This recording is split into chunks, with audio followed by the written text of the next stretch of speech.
परिचय। कोशिका सिद्धांत, कोशिका की संरचना तथा उसके कार्य क्षेत्रों, कोशिका के प्रकारों, पादप तथा जंतु कोशिका, पादप तथा जंतु कोशिकाओं की संरचना, प्रोकैरियोटिक कोशिकाओं तथा पादप तथा जंतु कोशिका में अंतर, प्रोकैरियोटिक तथा यूकैरियोटिक कोशिकाओं में अंतर के बारे में हम पहले ही चर्चा कर चुके हैं। हाँ, चलो अब हम यूकैरियोटिक कोशिकाओं की संरचना के विषय में चर्चा करेंगे। ओके, हम कोशिका झिल्ली तथा कोशिका भित्ति की संरचना तथा उनके कार्यों का भी अवलोकन यानी निरीक्षण करें।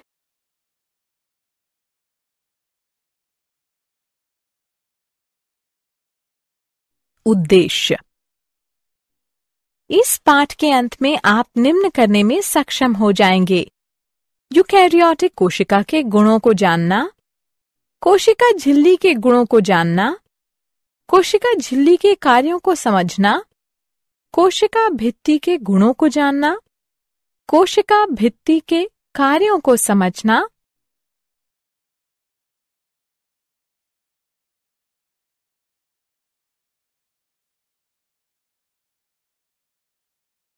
यूकैरियोटिक कोशिकाओं की संरचना।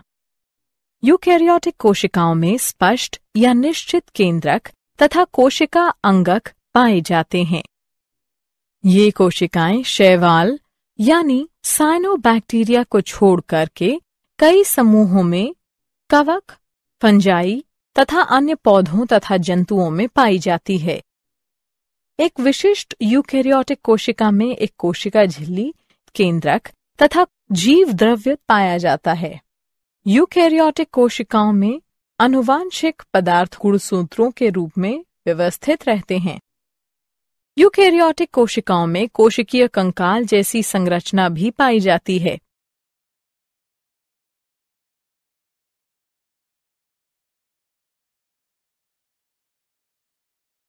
कोशिका झिल्ली के गुण। कोशिका झिल्ली को जीव द्रव्य झिल्ली भी कहते हैं।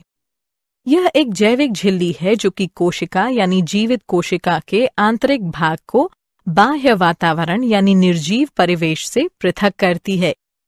कोशिका झिल्ली में कार्बोहाइड्रेट के साथ साथ लिपिड तथा प्रोटीन भी उपस्थित होते हैं। सबसे प्रचुर मात्रा में पाए जाने वाले लिपिड फॉस्फोलिपिड होते हैं। झिल्लियों में लिपिड तथा प्रोटीन के अणु असहसंयोजक बंधों द्वारा जुड़े होते हैं। लिपिड अणु सतत द्विक परत यानी दोहरी परत, जो कि लगभग 4 से 5 मिलीमीटर मोटी होती है, के रूप में व्यवस्थित होते हैं।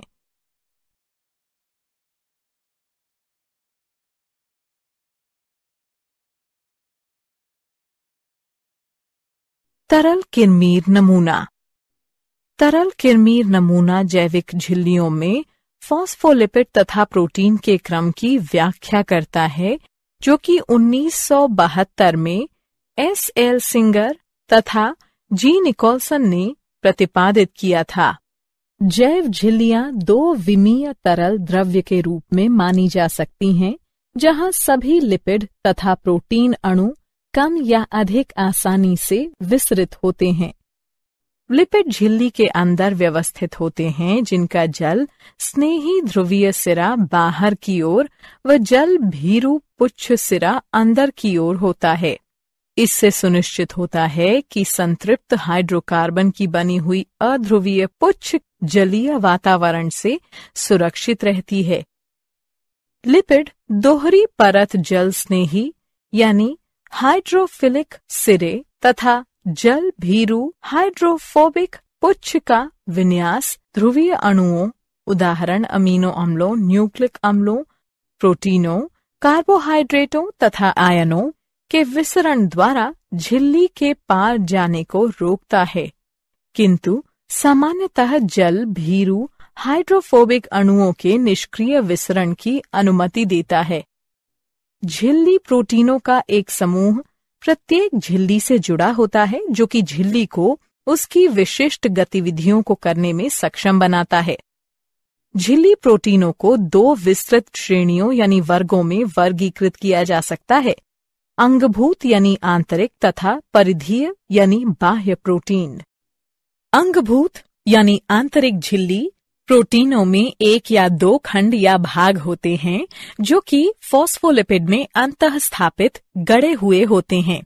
इनसे एक या अधिक वसा अम्ल की श्रृंखलाएं सहसंयोजक बंध के रूप में जुड़ी हुई होती हैं, जो कि झिल्ली में उन्हें एक लंगर यानी आश्रय के रूप में सहायता प्रदान करती हैं। परिधीय बाह्य झिल्ली प्रोटीन फॉस्फोलिपिड द्विक परत की जलरोधी हाइड्रोफोबिक मूल के साथ संपर्क नहीं बनाती है। इसके बजाय वे अंगभूत यानी आंतरिक झिल्ली प्रोटीनों के साथ अप्रत्यक्ष रूप से जुड़ी होती है। ये प्रोटीन झिल्ली से झिल्ली के कोशिक द्रव्य वाली तरफ विभिन्न तरीके से संपर्क स्थापित करती हैं। कुछ प्रोटीन साइटोपंजर यानी साइटोस्केलेटन से संयोजित होती हैं।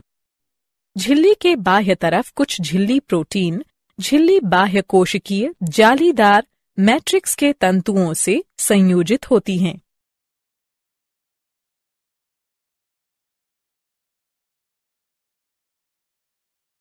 कोशिका झिल्ली के कार्य। कोशिका के अवयवों को धारण करना कोशिका झिल्ली अर्धतरल जीव द्रव्य अवयवों को धारण करती है। वैयक्तिकता पृथकत्व जीव द्रव्य कला कोशिका के आकार तथा वैयक्तिकता को बनाए रखती है। सुरक्षा जीव द्रव्य कला जंतु कोशिका को आघात से सुरक्षित रखती है। अतिरिक्त सुरक्षा तथा सहारे के लिए पादप कोशिका में जीव द्रव्य कला के ऊपर एक भित्ति पाई जाती है। अंगक कोशिका झिल्ली अनेक उपकोशिकीय संरचनाओं या अंगकों जैसे केंद्रक सूत्रकणिका माइटोकॉन्ड्रिया लवकों यानी प्लास्टिड्स गोल्जी उपकरण अंतद्रव्यी जालिका सूक्ष्मकायों माइक्रोबॉडीज आदि की सीमा निर्धारित करती है। कोशिका पहचान ग्लाइकोलिपिडों तथा ग्लाइकोप्रोटीनों की सहायता से कोशिका झिल्ली समान कोशिकाओं को असमान कोशिकाओं से बाहरी तत्व तथा ऊतकों को अन्य पदार्थों में अंतर करने में सक्षम होती है। कोशिका पहचान ऊतक निर्माण तथा सूक्ष्म जीवों से रक्षा करने में सहायक है। प्रतिजन कोशिका झिल्ली में प्रतिजन पाए जाते हैं जो कि रक्त समूह प्रतिरक्षा प्रतिक्रिया प्रत्यारोपण की स्वीकृति तथा अस्वीकृति को निर्धारित करते हैं। कोशिका संधि जंक्शन ये जंतु कोशिकाओं को एक साथ रखने में सहायक है। आच्छद आवरण जीव द्रव्य झिल्ली पक्ष्माभ तथा कशाभ के चारों तरफ आच्छद यानी आवरण बनाती है। सूक्ष्मांकुर ये झिल्ली का बहिर्वलन होते हैं जो कि अवशोषण को बढ़ाने में विशेषीकृत होते हैं। कोशिका द्रव्यीय सेतु जीव द्रव्य तंतु प्लाज्मोडेस्मेटा तथा गैप संधि जंक्शन निकटवर्ती कोशिकाओं के मध्य कोशिका द्रव्यीय सेतु का निर्माण करते हैं। परासरण यह झिल्लियों में उपस्थित विशिष्ट जल चैनलों की उपस्थिति के कारण होता है। एंडोसाइटोसिस झिल्ली पुटिकाओं के विकास के कारण पदार्थ का अंतर्ग्रहण या एंडोसाइटोसिस होता है। एक्सोसाइटोसिस यह एंडोसाइटोसिस के ठीक विपरीत होता है। इसमें अपशिष्ट उत्पाद तथा स्रावी पदार्थ कोशिका से बाहर त्याग दिए जाते हैं। अंतर कोशिका संचार जीव द्रव्य झिल्ली एक लचीली सीमा बनाती है। यह कोशिकीय अवयवों को सुरक्षा तथा कोशिका संरचना को सहारा प्रदान करती है। भौतिक बाधा यानी रोक फॉस्फोलिपिड द्विपरत कोशिका के आंतरिक तत्वों को कोशिका के बाह्य तत्वों से पृथक यानी अलग करती है। चयनात्मक पारगम्यता यह झिल्ली द्वारा आयनों पोषक तत्वों तथा अपशिष्ट अणुओं के प्रवेश तथा निकास को नियंत्रित करती है।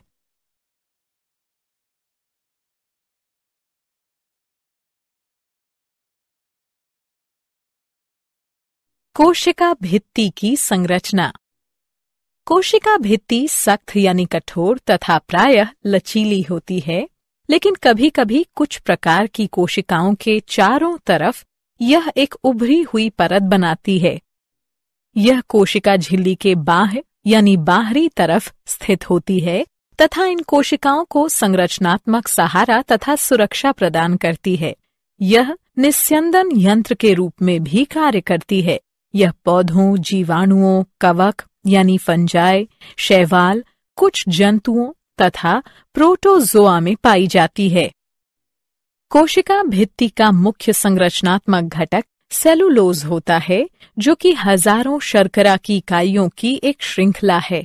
सेलुलोज के साथ साथ कोशिका भित्ति में pectin, hemicellulose, lignin, suberin, cutin, protein, वसा इत्यादि भी पाए जा सकते हैं। प्रधान पोषक तत्व मुख्यतः जल तथा कार्बन डाइऑक्साइड कोशिका भित्ति से पूरे पौधे में एपोप्लास्टिक प्रवाह में वितरित होते हैं।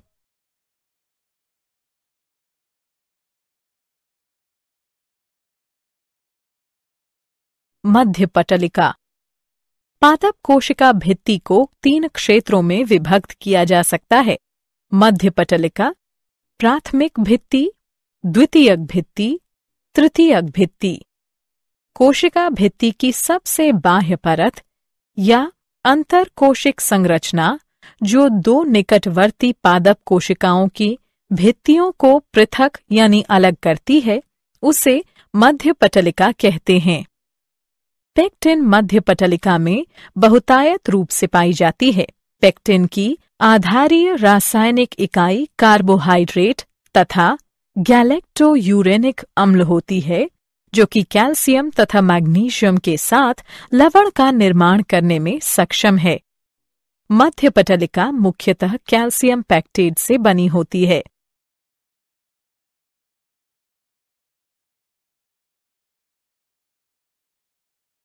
प्राथमिक भित्ति।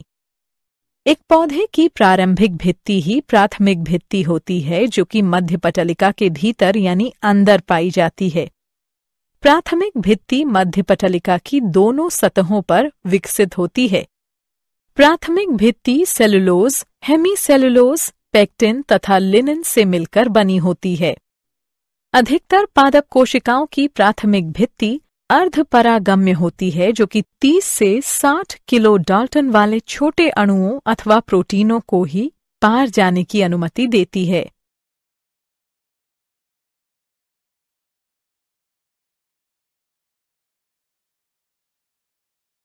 द्वितीयक भित्ति। द्वितीयक भित्ति प्राथमिक भित्ति के ऊपर पाई जाती है, जो कि मोटी, कठोर, पारगम्य होती है। यह जीव द्रव्य झिल्ली या तृतीयक भित्ति के समीप स्थित होती है तथा मुख्यतः सेलुलोज, हेमीसेलुलोज, जाइलिन, लिग्निन आदि से मिलकर बनी होती है।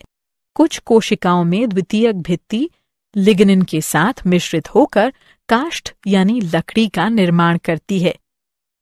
लिग्निन एरोमेटिक यौगिक का एक जटिल बहुलक यानी पॉलीमर तथा काष्ठीय ऊतकों का मुख्य घटक है।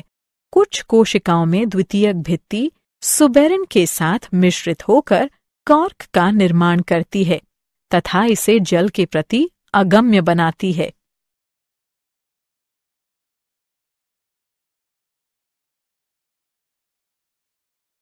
तृतीयक भित्ति। वाहिनिकाओं में तृतीयक भित्ति द्वितीयक भित्ति के नीचे स्थित होती है। तृतीयक भित्ति एक विशेष जाइलिन युक्त भित्ति परत है, जो कि कुछ जिम्नोस्पर्म की तन्य काष्ठ में द्वितीयक भित्ति के अंदर जमाव से निर्मित होती है।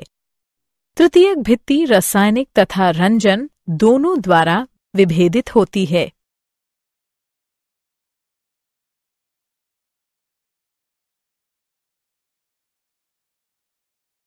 कोशिका भित्ति के कार्य। कोशिका भित्ति का मुख्य कार्य दाब रिक्तिका यानी झिल्ली की भांति कार्य करना है। जब जल कोशिका में प्रवेश करता है तो यह अधिक फैलाव यानी विस्तार को रोकती है। चयनात्मक पारगम्यता। यह झिल्ली से आयनों, पोषक तत्वों तथा उत्सर्जी अणुओं के प्रवेश तथा निकास को नियमित करती है। यह पादप कोशिका की आकृति को निर्धारित करती है तथा कोशिकाओं के शुष्कीकरण को भी रोकती है। जीव द्रव्य तंतु संयोजन कोशिकाओं के मध्य पदार्थों के गमन में सहायता करते हैं। जीव द्रव्य तंतु द्वारा जुड़ी हुई कोशिकाएं एक तंत्र सिम्प्लास्ट का निर्माण करती हैं। कोशिका भित्ति पादप कोशिका को फूलने यानी सूजने की अनुमति देती है। जैसे ही परासरण द्वारा जल रिक्तिका यानी झिल्ली में प्रवेश करता है, पादप कोशिका फैल जाती है। कोशिका भित्ति इतनी मजबूत यानी दृढ़ होनी चाहिए कि वह इस विस्तार को नियमन करती हो तथा कोशिका को सूजने या फूलने से बचाती हो। पुराने कोशिका भित्ति कणों के ऊपर नए कणों का जुड़ना अभिस्थापन कहलाता है। यह कोशिका को सहारा देने के लिए यांत्रिक शक्ति प्रदान करता है। सेलुलोज सूक्ष्म तंतु बहुत मजबूत होते हैं। ऊतकों जैसे जाइलम में लिग्निन के जुड़ने से मजबूती को बढ़ाया जा सकता है। कोशिकाओं जैसे कोलेनकाइमा में कोशिका भित्ति में यांत्रिक शक्ति को बढ़ाने के लिए अतिरिक्त ग्लूकोज जुड़ जाता है। कोशिका भित्ति में छोटे छिद्र, जिन्हें गर्त कहा जाता है, पाए जाते हैं, जिनसे जीव द्रव्य तंतु पार निकलने में सक्षम होते हैं। ये अंतराकोशिक संयोजन जीवित कोशिका अवयवों के मध्य पदार्थों के आदान प्रदान की अनुमति देते हैं।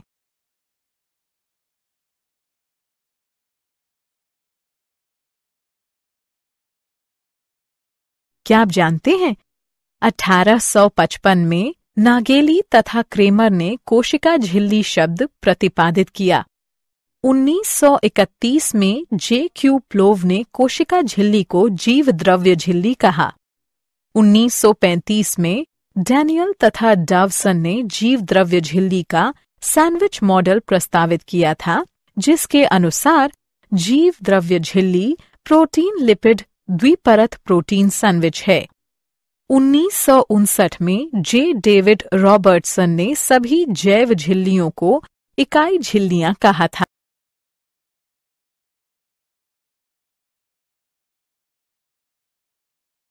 सारांश। आइए हमने जो कुछ सीखा है उसे संक्षेप में दोहराएं। जीव द्रव्य झिल्ली ग्लूकोज 6 फॉस्फेट के प्रति अपार गम्य होती है।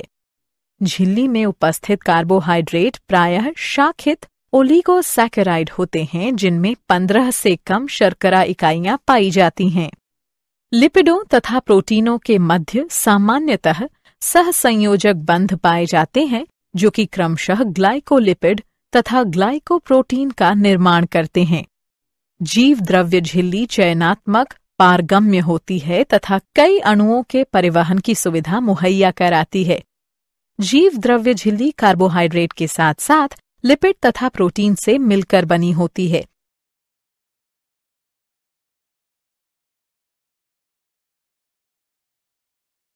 लिपिड झिल्ली के अंदर व्यवस्थित होते हैं, जिनका जल स्नेही ध्रुवीय सिरा बाहर की ओर व जल भीरू पुच्छ सिरा अंदर की ओर होता है। इससे सुनिश्चित होता है कि संतृप्त हाइड्रोकार्बन की बनी हुई अध्रुवीय पुच्छ जलीय वातावरण से सुरक्षित रहती है। सिंगर तथा निकोलसन ने जीव द्रव्य झिल्ली का नवीनतम मॉडल यानी नमूना तरल कार्मीर नमूना प्रतिपादित किया है। तरल कार्मीर नमूने के अनुसार जीव द्रव्य झिल्ली फॉस्फोलिपिड अंगभूत यानी आंतरिक प्रोटीन तथा परिधीय यानी बाह्य प्रोटीन से मिलकर बना होता है। प्रोलीन कोशिका झिल्ली का घटक नहीं है। जीव द्रव्य झिल्ली परासरण नियमन में सहायता करती है। जीव द्रव्य झिल्ली एकल लिपिड परत तथा 2 प्रोटीन परतों से मिलकर बनी होती है।